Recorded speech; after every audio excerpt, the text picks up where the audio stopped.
بسم اللہ الرحمن الرحیم.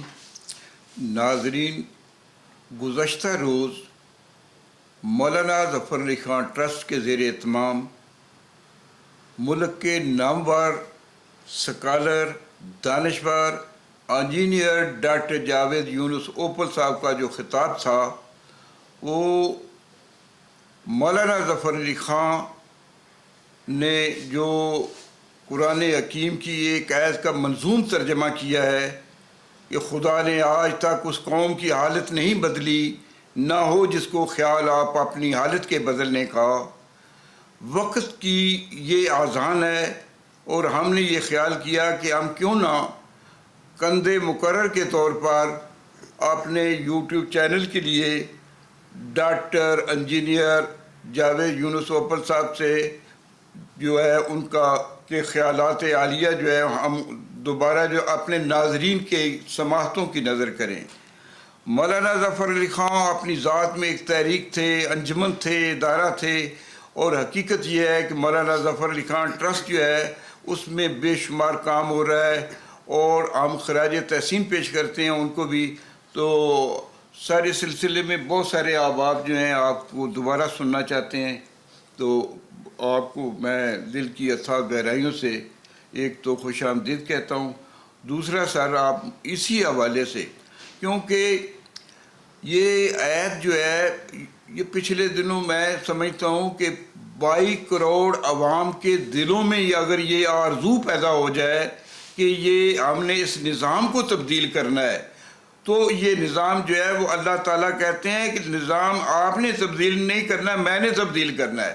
لیکن اس کے ساتھ شرط یہ ہے کہ آپ کے 22,000 لوگوں کے دلوں میں یہ آرزو پیدا ہو جائے. تو سر، آپ اس سلسلے میں کہاں تک آرزو جو ہے وہ پیدا کر رہے ہیں؟ جی بہت شکریہ قاضی صاحب. یہ ایک موضوع ہے اور مولانا ظفر علی ٹرسٹ میں مجھے کہا گیا تھا کہ میں اس کے اوپر کچھ بولوں. تو میں اپنے خیالات جو اس میں لے کے آیا ہوں، آپ متفق ہے یا متفق نہیں ہے، میں یہ کہنا چاہ رہا ہوں کہ بالکل درست فرمایا گیا ہے کہ اگر آپ کو خود خیال نہ ہو اپنی حالت کے بدلنے کا تو حالت نہیں بدل سکتی. بے شک. اور ہم سوئے ہوئے ہیں یا ہم کاہل ہے، ہمیں اس طرح خیال نہیں آتا. ہمارے سامنے حالات ہمارے خراب سے خراب تر ہوتے جاتے ہیں اور جو ہوتے جاتے رہے ہیں، اور ہم پتہ نہیں، ہم انتظار کرتے ہیں کہ کوئی مسیحا آئے گا جو ہمارے حالات بدلے گا. شاید ورلڈ بینک کی ایڈ آئے گی، ایشین ڈیولپمنٹ بینک کی ایڈ آئے گی، وہ ہمارے حالات بدل دے گی. لیکن وہ بھی آتی رہی اور جو کافی لیڈرز بھی ہمارے آتے رہے، کوشش بھی وہ کرتے رہے، لیکن حالات نہیں بدلے. اور اب سے کچھ عرصے پہلے سے تو حالات بہت خراب سے خراب تر ہو رہے ہیں. اب سب سے بڑا ایشو جو ہمارے سامنے ہے وہ یہ قیمتیں بڑھ گئی ہے بہت زیادہ. اب ہم ہاتھ میں ہاتھ دھر کے بیٹھے ہیں اور ہم کہتے ہیں کہ بھئی سب لوگ کہتے ہیں کہ قیمتیں بڑھ رہی ہیں، اور لیکن کوئی کچھ نہیں کرتا اس کے اوپر. اب سب لوگ کہتے ہیں کہ جی ٹریفک حادثات بہت ہوتے ہیں، جانیں قربان ہو جاتی ہے، ختم ہو جاتی ہے، ہڈیاں ٹوٹ جاتی ہے، فریکچر ہو جاتے ہیں، لوگ لاپتہ بھی ہو جاتے ہیں، لیکن ہم ہاتھ پہ ہاتھ دھر کے بیٹھتے ہیں، ہم اس کے لیے کچھ نہیں کہتے. سب کو پتہ ہے کہ آنے والے سالوں میں سیلاب آئے گا، سیلاب آتا ہے، سیلاب آ کے چلا جاتا ہے، بہت تباہی مچاتا ہے، لیکن ہم ہاتھ میں ہاتھ دھر کے بیٹھتے ہیں، ہم اس کا کچھ نہیں کرتے. اب یہ ایک عادت ہے ہم میں پڑی ہوئی، اس عادت کو تبدیل کرنا ہے. اور یہ عادتیں تبدیل کرنا کسی کا کام نہیں ہے، ہمارا اپنا کام ہے. اور ذرا سی باتیں، ذرا سی چیزیں دیکھ کر تو آپ سامنے چیزیں غلط ہوتی ہیں، ہم سامنے دیکھتے ہیں لیکن ہم خاموش رہتے ہیں، ہم کچھ نہیں کرتے. اس لیے ہم نے اس عادت کو بدلنا ہے، اور ہم خود اگر اپنے آپ کو بدلیں گے اور انفرادی طور پر خود ایک ایک بندہ اپنے آپ کو پہلے بدلے گا تو پھر سارا معاشرہ بدل جائے گا. ہم میں سے ہی تھے, ہم ہی لوگ تھے جنہوں نے پاکستان بنایا, ہم ہی لوگ تھے جنہوں نے ایک قوم کی حیثیت سے آگے بڑھے اور پاکستان وصول کر کے رہے. اور ہمارے جو قائد اعظم اور علامہ اقبال جیسے لیڈر ہمیں ملے اور جنہوں نے ہمیں سیدھا راستہ دکھایا, اور ہم ایک قوم کی حیثیت سے آگے بڑھے. وہ جذبہ تھا, ہم نے قربانیاں دی, ہم اس جذبے کے تحت آگے بڑھے اور پاکستان بن گیا. پاکستان ایک واحد کنٹری ہے, ایک ایسا کنٹری ہے, ایک ایسا ملک ہے جو کہ کسی تشدد کے تحت, کسی کنگڈم کے تحت, کسی فاتح کے تحت نہیں وجود میں آیا, بلکہ لوگوں کی اپنی ول کی وجہ سے وجود میں آیا. یہ ایک اڈلٹ فرنچائز سے بنایا ہوا ملک. تو اب آپ دنیا میں اگر کسی اس بات کا ذکر کریں تو وہ بہت امپریس ہوتے ہیں, وہ کہتے ہیں اچھا ایسا ہوا تھا. تو یہ ہم نے ہی بنایا ہوا ملک ہے, ہم ہی اٹھے تھے, ہم نے ہی اس کی ڈیمانڈ کی تھی. اور جب ہم نے یہ ملک حاصل کر لیا, اس کے بعد کیا ہوا؟ اس کے بعد آہستہ آہستہ پھر وہ آبریت اپنا تسلط دکھا دیا, اور وہ 22 فیملیز سے ہو سکتا ہے 220 فیملیز بن گئی ہو. ابھی بھی ایسا ہی ہے کہ ماسٹر سلیو ریلیشن ہے. ماسٹر سلیو ریلیشن ہے کہ لوگ ہمارے اوپر مسلط ہیں اور اپنی مرضی کر رہے ہیں, اور بہت سارے لوگ جو ہے وہ ان کے حالات خراب ہیں, خراب سے خراب تر ہو رہے ہیں, لیکن وہ اپنے حالات درست نہیں کر رہے. ایسا دوسری دنیا میں ایسا نہیں ہوتا, بلکہ ہمارا ہی حصہ جو کٹ کے علیحدہ ہوا, بنگلہ دیش کی مثال ہے. بنگلہ دیش آج دیکھیں کہاں سے کہاں تک پہنچ گیا ہے. چھوٹے ملک جو تھے جن کو ہم نے امداد دی, ہم نے ان کو ٹیکنالوجی دی. کوریا کی ایک مثال ہے, ملیشیا ایک مثال ہے, اب دیکھیں جرمنی ایک مثال ہے, کہاں سے کہاں پہنچ گئے. اور یہ ایک آواز ہے جو سب کے دلوں کی آواز ہے کہ ہم نچلے نہ بیٹھے, اور امید دنیا سے امید نہ رکھے, IMF سے امید نہ رکھے, یا اپنے جو ہم سمجھے کہ کوئی آئے گا اور ہمارے حالات درست کرے گا. ایسا نہیں ہے. دیکھیں سب سے پہلا کام یہ ہے کہ ہم یہ دیکھیں کہ جو ہماری بڑھتی ہوئی قیمتیں ہیں, پرائسز ہیں, وہ ان کو روکنے کی کوشش کریں.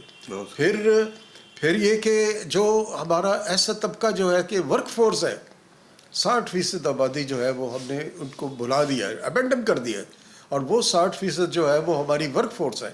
یہ وہ جگہ ہے, لوئسٹ لیول ہے, جہاں سے ایکچولی ویلتھ پروڈیوس ہوتی ہے. اس کی طرف توجہ ہم نے نہیں دی, اس کو ہم نے بھلا دیا ہے. اور اس کے مقابلے میں اگر ہم چین کو دیکھیں تو چین نے اسی 60% لوگوں کو یہ مہیا کیا, ان کو ریسورسز پرووائڈ کیے اور ان سے پروڈکشن حاصل کی, اور آج وہ ایک دنیا کا نمبر 1 اکنامک پاور بن چکا ہے. اور ہم بھی بن سکتے ہیں اگر ہم اپنی توجہ جو ہے وہ اپنے گرے ہوئے حالات کی طرف کریں. اور کچھ اب میں جب ایسی باتیں کرتا ہوں تو لوگ مایوسی کا اظہار کرتے ہیں, وہ کہتے ہیں یہ کیسے ہوگا, یہ تو ہم سے نہیں ہوگا, یہ تو بڑا مشکل کام ہے. لیکن اگر آپ ذرا سی آنکھیں کھول کے دیکھیں تو ہمارے ارد گرد کچھ ایسے لوگ ہیں جو کہ بہت اچھے کام کر رہے ہیں, وہ بڑھ کے کام کر رہے ہیں, اس میں کوئی شک نہیں ہے.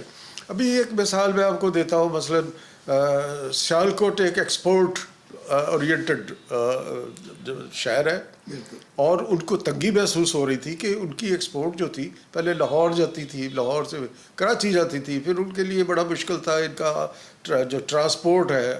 انہوں نے کیا کیا کہ لوگوں نے مل کے, چیمبر آف کامرس سیالکوٹ نے مل کے, کوئی گورنمنٹ سے گرانٹ نہیں لی, کوئی انٹرنیشنل ایڈ نہیں لی, انہوں نے خود سے کنٹریبیوشن کر کے اپنے لیے ایک ایئرپورٹ بنایا. ایئرپورٹ آج چلتا ہے اور بلین ٹن آف جو کارگو ہے وہاں سے وہ ایکسپورٹ ہوتا ہے. اور اسی طرح اور بھی مثالیں ہیں جو اچھے لوگ کام کر رہے ہیں, اور ایسی مثالیں ہیں جو ایجوکیشن کو لک آفٹر کر رہے ہیں, ایسی مثالیں ہیں جو کہ یہ ایکسیڈنٹس ہو رہے ہیں, جو ہمارے سڑکوں کے اوپر ایکسیڈنٹس ہو رہے ہیں، اس کی توجہ ان کی طرف دلا رہے ہیں. سو ہمارے پاس ایسی مثالیں ہیں جو کہ آگے بڑھ کر لوگ کام کر رہے ہیں. یہ ہمارا ایک قسم کا فرض بھی بنتا ہے کہ ہم ان کا ساتھ دیں، بے شک. اور ہم خود بھی ایک کولیکٹیو کوآپریٹو ایکشن کے تحت اکیلا بندہ اکیلا ہوتا ہے، لیکن جب لوگ ملتے ہیں کہتے ہیں کہ 1 سے 11 دو اور اس سے 11 اور 11 سے 111. سو جب ہم مل کے کام کرتے ہیں اور ہم بہت بڑے کام کر سکتے ہیں. سو اس لیے اب ہمیں یہ توجہ دینی ہے کہ ہمارے سامنے جو اس وقت ہمارے سامنے جو ایشوز ہیں وہ ہم ان کو ایڈریس کریں اور ان کو سالو کریں. اور ان کو اب یہ جنرلی میں جب لوگوں سے یہ بات کرتا ہوں تو وہ کہتے ہیں جی پیسہ کہاں سے آئے گا، کون اس کے لیے تو بڑے ریسورسز چاہیے، ہم کیسے کریں گے. تو یہ بھی میں آپ کو بتا سکتا ہوں کہ جو ریسورس فل لوگ ہیں، جو صاحب وسیلہ لوگ ہیں، وہ بھی اس وقت بڑے مجبور ہیں. کیپٹل بھی ان کا بلاک ہوا ہے، اس کی وجہ سے ہوا ہے کہ یہ حالات کچھ ایسے ہیں. اگر آپ ان کو اس کی طرف لے کے آئے اور ان کی توجہ اس طرف لائے اور ان کو کہے جی کہ آپ کا کیپٹل فلو اس وقت ہوگا جب منی سرکولیشن میں ہوگی جب آپ ایز آف بزنس ڈیولپ کریں گے اور پروڈکشن کریں گے. اس لیے پروڈکشن میں لے کے آنا، ایز آف بزنس کو لے کے آنا، یہ اس کیپٹلسٹ جو بلاک ہو کر کے بیٹھا ہے اس کے بھی انٹرسٹ میں شامل ہے. اور اگر آپ کے پاس ایسے آئیڈیاز ہیں تو سامنے آئے، آئیڈیاز ایسے آپ فلوٹ کریں، آپ بزنس پلانز بنائیں اور ان لوگوں کو بیچ میں شامل کریں. اور یہ ایک طریقہ ہے، یہ ایک راستہ ہے، اور انشاءاللہ اس کے اوپر چل کر ہم یہ چاہیں گے کہ پاکستان بھی ایسے ملکوں میں شامل ہو جو کہ جس میں لیونگ کنڈیشنز بہتر ہو، کوالٹی آف لائف بہتر ہو، اور ہم کہہ سکیں کہ ہم اپنے ملک پر پرائیڈ رکھتے ہیں. بہت شکریہ. ناظرین، آپ نے اس رہنما کی رہنمائی میں منزل مراد کی طرف بڑھنا ہے جنہوں نے ہمیں یقین کی دولت سے مالا مال کر دیا ہے. ہم نا امیدی کے بحرے و کیالوس میں غوطہ زن تھے، آج یقین جانیے یقین کی دولت جو ہے وہ ہمیں مل گئی ہے. یقین ہمیشہ صدیق پیدا کرتا ہے. شکوک و شبہات نے ابو جہل پیدا کیے ہیں. نا امیدی کی کوئی گنجائش نہیں ہے. نا امید اقبال اپنی کشتے ویراں سے، ذرا نامو تو یہ مٹی بڑی زرخیز ہے ساقی. جناب ڈاکٹر صاحب بے پناہ شکریہ. اس وقت آپ کی نے بھی جو ہے طوالت پر اختصار کو ترجیح دی ہے. وقت کی تنگ دامانی آپ کو بھی شاید مزید کشائی کی اجازت نہ دیتی ہو، کیونکہ آپ کا وقت بہت قیمتی ہے اور آپ نے کم وقت میں بہت خوبصورت پیغام جو ہے قوم کے لیے دیا ہے. بہت شکریہ سر.